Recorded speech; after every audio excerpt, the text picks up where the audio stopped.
ஆண்டாள் மீது அமர்ந்து கொடுத்த பிரம்மாண்ட என்றி 365 நாளுக்கு ஒருமுறை வெளியே எடுக்கப்படும் பொக்கிஷ குடம்.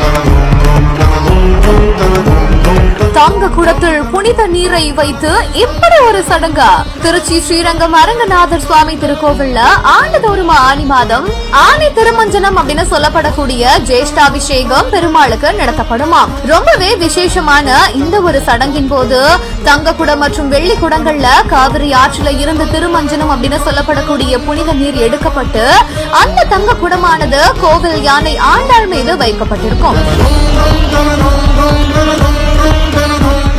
வெள்ளி குடங்கள்ல நிரப்பப்பட்ட புனித நீர் கோவில் அர்ச்சகர்களால சுமந்து வரப்பட்டு ஊர்வலமா கொண்டு வரப்படும். இந்த ஊர்வலமானது நாதஸ்வரம் மற்றும் மேள தாளங்கள் முழங்க ராஜகோபுரம் வழியா கோவிலுக்கு வந்தடைந்து அதுக்கப்புறமா இவங்க இந்த ஒரு சடங்கை செய்வாங்க.